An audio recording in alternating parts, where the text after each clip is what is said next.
மிகவும் சர்ச்சையான விஷயமான தேசத்துக்காக போராடிய தமிழகத்தின் முன்னாள் முதல்வர் பெருந்தலைவர் காமராஜர் அவர்களுடைய பெயரை களங்கப்படுத்தும் விதமாக திராவிட முன்னேற்ற கழகத்தின் துணை பொதுச் செயலாளரும் மேல்சபை எம்பியுமான திருச்சி சிவா அவர்களுடைய பேச்சுக்கு வெள்ளாளர் முன்னேற்ற கழகம் சார்பாக வன்மையான கண்டனத்தை பதிவு செய்கிறோம். தொடர்ச்சியாக தேசத்திற்காக போராடிய தேசிய தலைவர்களை அவருடைய பெயரை களங்கப்படுத்தும் விதமாக திராவிட முன்னேற்ற கழகத்தின் தலைமையின் முக்கிய நிர்வாகிகளாக இருக்கக்கூடிய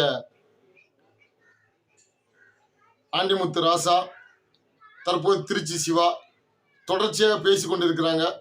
இதை அந்த கட்சி திராவிட முன்னேற்ற கழகத்தின் தலைவரும் தற்போது தமிழகத்தின் முதல்வருமாக இருக்கக்கூடிய மாண்புமிகு மு.க. ஸ்டாலின் அவர்கள் கண்டிக்காமல் கடந்து சென்று கொண்டே இருக்கிறார்கள்.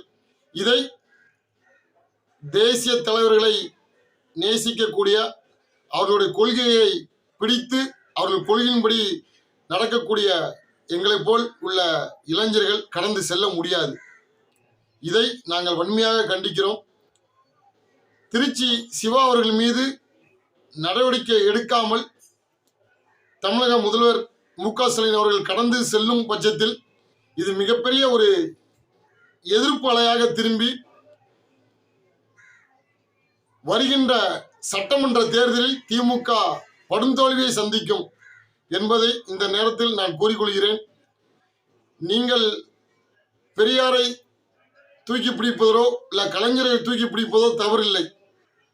பெரியாரிடம் போய் வ.உ. சிதம்பரம் பிள்ளை அவர்கள் அவருடைய பையனுக்கு வேலை கேட்பதாகவும், கலைஞர் அவர்கள்தான் காமராஜர் அவர்களுக்கு ஏசி வைத்து கொடுப்பதாகவும் என்ற தகவல்கள் அவருடைய தேசத்துக்காக போராடிய தலைவர்களை கொச்சைப்படுத்தும் விதமாக, களங்கப்படுத்தும் விதமாக இன்னைக்கு அனைத்து மக்களாலும் அனைத்து அரசியல் தலைவர்களாலும் எளிமையின் சிகரமாகவும் மக்களின் முதல்வராகவும் மாணவர்களுக்கு கல்வி கற்றுக் கொடுத்த தந்தையாகவும் கல்வி தந்தையாகவும் கர்ம வீரர் காமராஜர் அவர்கள் இருக்கின்ற நினைத்து கொண்டிருக்கிற காலத்தில் நீங்கள் காமராஜர் அவர்களுக்கே எங்களுடைய தலைவர்கள் தான் உதவி பண்ணினார் என்ற ஒரு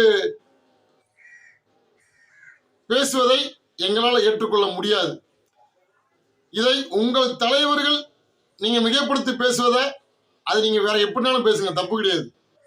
ஆனால் தேசத்திற்காக போராடிய தலைவர்களின் பெயரை சொல்லி அவருடைய தியாகத்தை களங்கப்படுத்தும் விதமாக பேசுவதை நாங்கள் எந்த காலத்திலும் ஏற்றுக்கொள்ள மாட்டோம். தமிழக முதல்வர் திருச்சி சிவா அவர்கள் மீது நடவடிக்கை எடுக்காத பட்சத்தில் மிகப்பெரிய ஒரு போராட்டமாக இந்த போராட்டத்தை முன்னெடுத்து நாங்கள் நடத்துவோம். தமிழ் குடிகள் அனைவரும் இணைந்து செயல்படுவோம் என்பதை கூறிக்கொண்டு, வருகின்ற சட்டமன்ற தேர்தலில் திராவிட முன்னேற்ற கழகம் மாபெரும் ஒரு தோல்வியை சந்திக்க இதேபோல் தொடர்ச்சியாக திராவிட முன்னேற்ற கழகத்தின் முக்கிய நிர்வாகிகள் பேசிக்கொண்டு இருக்கிறார்கள் என்பதை திராவிட முன்னேற்ற கழகத்தின் தலைவர்